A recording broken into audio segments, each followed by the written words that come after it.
billahi minasyaitonir rajim. Bismillahirrahmanirrahim.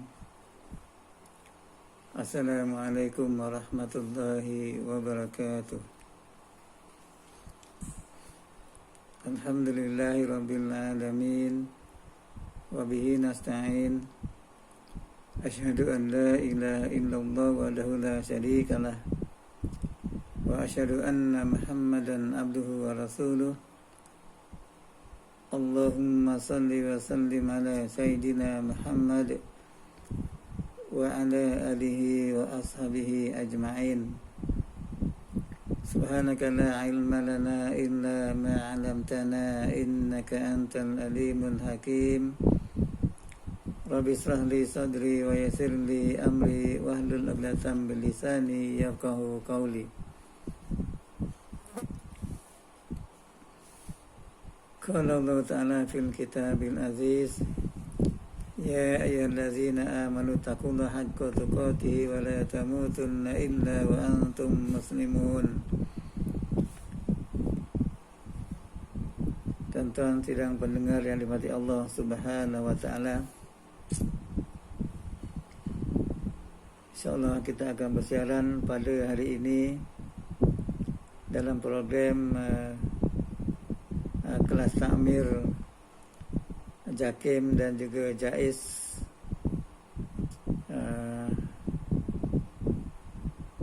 pada hari ini Isnin 5 hari bulan Julai tahun 2021, kelas takmir Masjid Sungai Terap, Tanjung Karang, Kuala Selangor. Tuan-tuan sidang pendengar yang dirahmati Allah Subhanahu wa Ta'ala, sesungguhnya kita hidup di atas muka bumi ini banyak dugaan dan cubaan daripada Allah Subhanahu wa Ta'ala, yang mana semuanya itu adalah untuk menyatakan setakat mana tahap keimanan kita kepada Allah Subhanahu wa Ta'ala dalam menghadapi dunia dan juga negara-negara kita ini menghadapi pandemik COVID-19 ini. Maka sama-samalah kita berusaha memohon pada Allah Subhanahu wa Ta'ala semoga penyakit ini akan diangkat oleh Allah Subhanahu wa Ta'ala dan kita dapat bergerak bebas seperti sedia kala dan kita dapat memenuhi tuntutan syariah, iaitu meneruskan kuliah-kuliah di masjid dan surau-surau secara bersemuka. Tetapi kita perlu ingat untuk sama-sama menghindari segala wabak penyakit ini. Sama-samalah kita menjalani ataupun melaksanakan SOP yang ditentukan oleh pihak kerajaan supaya kita dapat bersama-sama dengan kerajaan, membantu kerajaan untuk mengurangkan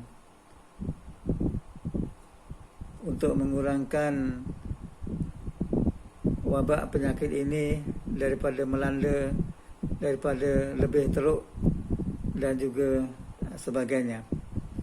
Tuan-tuan para pendengar sekalian, alhamdulillah kita masih lagi dianugerahi oleh Allah Subhanahu wa Ta'ala dengan kesihatan dan juga akal fikiran yang sempurna, rezeki yang mencukupi dan persekitaran yang masih lagi boleh dikatakan selamat untuk kita berada di atas muka bumi ini. Jadi tuan-tuan sekalian, semoga dengan pertolongan dan bantuan daripada Allah Subhanahu wa Ta'ala kita dapat melaksanakan ibadah kepadanya dengan sebaik mungkin, dan tambahkanlah ibadah kita kepada Allah, dan perbaikilah akhlak kita sama Allah, kepada Allah dan sama makhluk, sama manusia dan juga haiwan-haiwan dan juga makhluk yang lain. Dan juga tambahkanlah akidah kita kepada Allah Subhanahu wa taala. Jadi tuan-tuan, insya-Allah pada hari ini kita masuk kepada tajuk talak sunni dan juga talak bid'i. Dan juga bukan talak sunni dan juga bukan talak bid'i. Insya-Allah kita akan bincang sebentar lagi. Tuan-tuan dan puan-puan, para pendengar sekalian, seorang perempuan yang diceraikan oleh suaminya akan berada dalam satu daripada 3 keadaan berikut. Yang pertama, bersih daripada haid dan nifas dan tidak disetubuhi oleh suaminya dalam tempoh tersebut. Dalam keadaan ini ia dinamakan talak sunni. Hukumnya adalah harus dan jatuh talaknya. Talak ini bertepatan dengan ajaran syarak bagi suami yang terpaksa menjatuhkan talak, sama ada talak 1 ataupun talak 3 serentak. Walaupun begitu, sunat bagi suami menceraikan isterinya dengan talak 1 atau talak 2 dalam satu tempoh suci, supaya suami boleh rujuk kepada isterinya apabila berasa menyesal. Jadi hal ini berdasarkan kepada firman Allah Subhanahu wa taala dalam surah At-Talaq ayat yang pertama.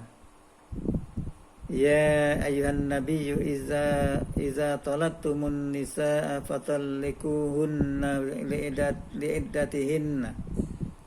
Maksudnya, wahai Nabi, apabila kamu menceraikan isteri-isterimu, maka hendaklah kamu ceraikan mereka pada waktu mereka dapat menghadapi iddahnya yang wajar, iaitu dalam keadaan bersih, bukan dalam keadaan haid, dan juga bukan dalam keadaan nifas. Memulakan iddahnya bermaksud waktu suci daripada haid. Hal ini adalah kerana semasa haid tidak dikira sebagai tempoh iddah. Itu tuan-tuan ya, puan-puan, dalam masa haid dia tidak termasuk dalam iddah. Yang dikira bermulanya iddah ialah ketika ia suci. Jadi ketika suci, ketika tidak haid, maka bermulalah iddahnya sehinggalah selesai. InsyaAllah kita akan bincang waktu tempoh iddah ini nanti, satu tajuk yang khusus untuk kita bincangkan iddah ini. Kemudian yang keduanya ialah dalam keadaan haid atau nifas, ataupun dia dalam keadaan suci tetapi telah disetubuhi oleh suaminya. Talak dalam keadaan ini dinamakan talak bid'i. Ini talak bid'i. Suami mentalak isterinya ketika dalam haid ataupun dalam nifas. Itu disebut sebagai talak bid'i. Hukumnya adalah haram dan berdosa, dan jatuh talaknya kerana bertentangan dengan bentuk talak yang disarankan sebagaimana firman Allah SWT dalam surah At-Talaq ayat 1 yang saya bacakan sebentar tadi. Kemudian dalam hal ini suami sunat rujuk semula kepada isterinya. Jadi maknanya sunat rujuk semula kerana ada penyesalan.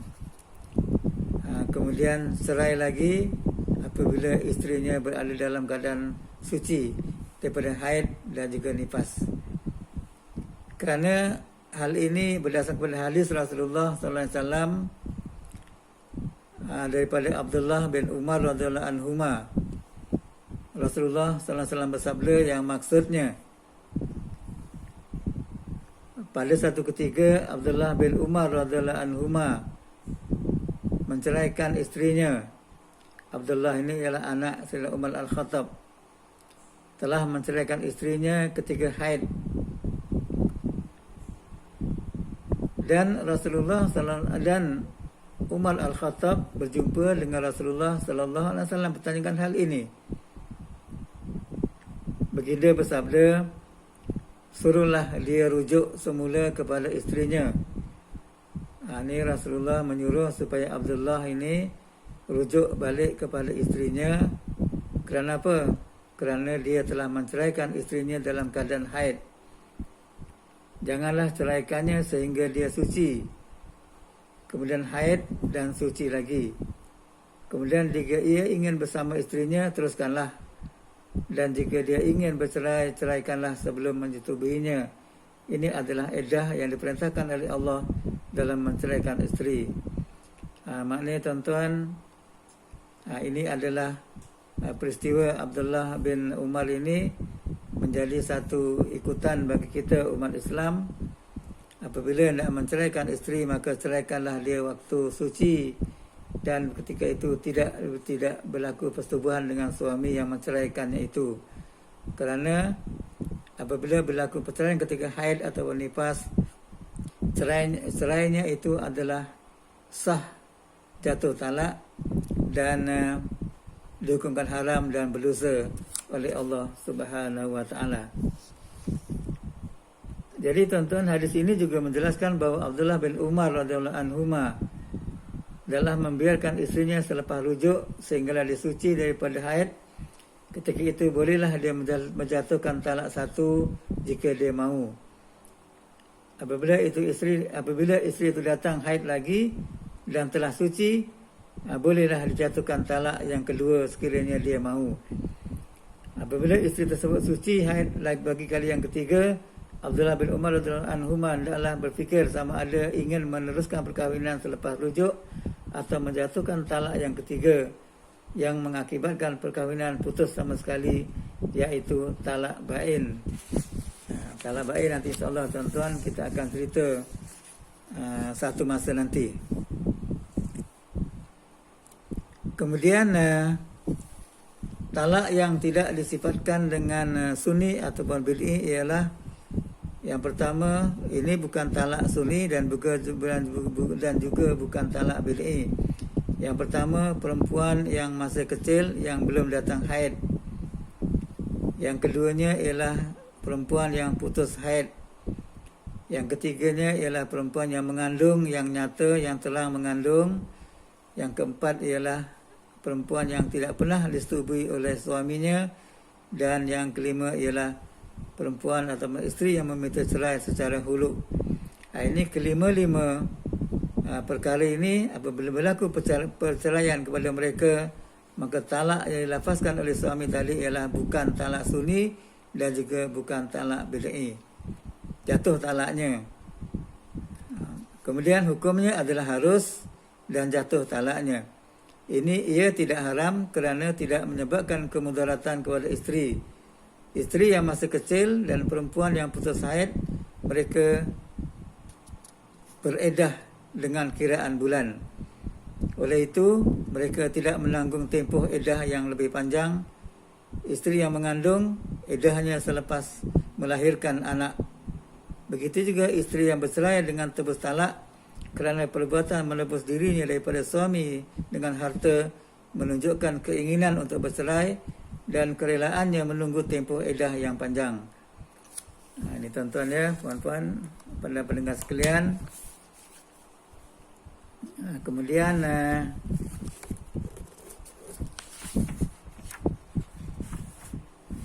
sebab haram talak bid'i. Sebab haram talak bid'i. Talak bid'i haram kerana memudaratkan isteri disebabkan panjangnya tempoh edah. Kerana waktu haid tidak termasuk dalam iddah. Jadi hal ini berdasarkan kepada hadis Rasulullah SAW, hadis riwayat Malik dalam kitabnya Al-Muwatta dan juga Ibnu Majah. La darara wa la dirar. Maksudnya ialah tidak boleh memudaratkan diri sendiri dan memudaratkan orang lain. Sementara itu haram menceraikan isteri yang disetubuhi ketika sucinya kerana kemungkinan akan mengandung. Jadi tuan-tuan dan puan-puan pendengar sekalian, begitulah penjelasan yang serba ringkas berkenaan dengan talak sunni dan juga talak bid'i. Kedua-duanya sunni dan bid'i ini ialah pada dasarnya jatuh talak. Dia cuma ada hukum haram dan juga hukum yang tidak haram dibolehkan. Cumanya kemudian ada juga hukum eddahnya panjang dan eddahnya pendek.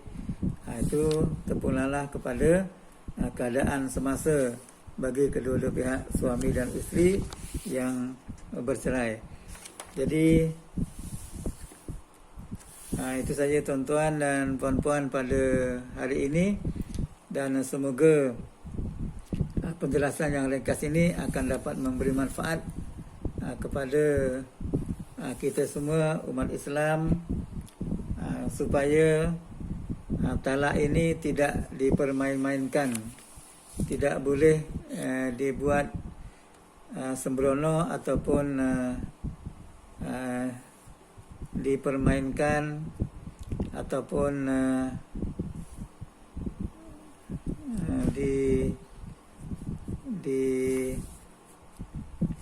digurau-guraukan ataupun dilakonkan, kerana talak ini walaupun dilakonkan dan sebagainya, maka jatuh talak itu pun dengan syarat-syarat yang tertentu. Jadi setakat ini saja tuan-tuan dan puan-puan para pendengar sekalian. Mudah-mudahan ia akan mendapat manfaat dari semua pihak. Kalau ada salah dan silap, maka saya mohon keampunan kepada Allah Subhanahu wa taala dan kemaafan dari Rasulullah sallallahu alaihi wasallam dan juga tuan-tuan dan puan-puan. Aqulu qauli hadza astaghfirullahalazim li wa lakum fastaghfiruhu innallaha ghafurur rahim. Assalamualaikum warahmatullahi wabarakatuh.